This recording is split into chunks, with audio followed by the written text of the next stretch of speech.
Welcome to this presentation on Sarcoptes scabiei, the causative agent of scabies. Today, we'll discuss its etiology, common characteristics, life cycle, mode of transmission, prevention, and treatment. Sarcoptes scabiei is a microscopic mite responsible for causing scabies, a highly contagious skin condition that affects millions of people worldwide.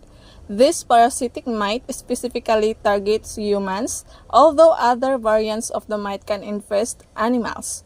Once on the human skin, the female Sarcoptes scabiei mite burrows into the upper layer of the skin, known as the stratum corneum, to lay hair eggs. This burrowing action creates small serpentine burrows just beneath the surface of the skin. The presence of the mites, their eggs, and their waste product is the skin trigger an immune response in the host.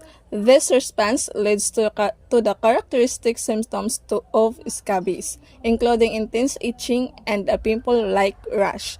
The itching is usually more severe at night and can become so intense that it disrupts sleep. Sarcoptes scabiei are tiny, measuring about 0.2 to 0.4 millimeters in length, which makes them nearly invisible to the naked eye. They have a unique round sac-like body equipped with 8 short legs. Each leg ends in tiny bristles or claw-like structures that assist them in gripping and burrowing into the skin. The body of the mite is covered with fine, striated ridges and numerous cuticular spines that help anchor the mites to its host. These structural adaptations allow the mite to move efficiently within the narrow burrows it creates in the outer layer of the skin known as the stratum corneum. The mites also possess specialized mouth parts adapted for feeding on the host skin cells and fluids. These mouth parts include a pair of chelicea, which are used to pierce the skin, and the palpal organ for sensing the environment. The combination of their small size, specialized legs, and mouth parts makes them well suited for a parasitic lifestyle, invading detection and sustaining a prolonged infestation. The life cycle of Sarcoptes scabiei consists of several stages: egg, larva, nymph, and adult.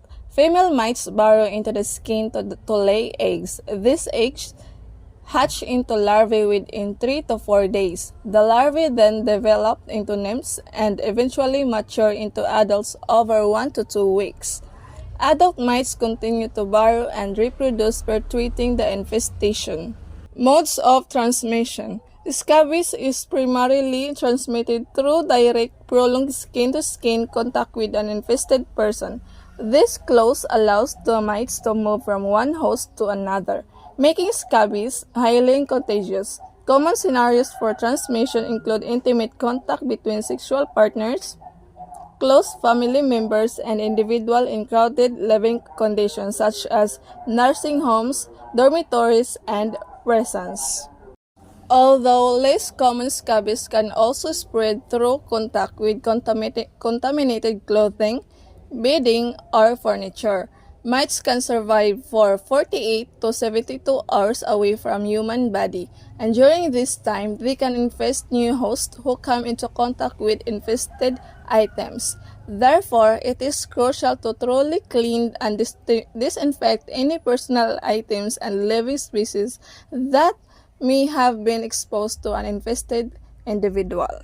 Symptoms of scabies include intense itching, especially at night, and the pimple-like rash. Commonly affected areas are the wrist, elbows, armpits, waist, and between the fingers. Diagnosis is usually based on the appearance of the rash and the presence of burrows.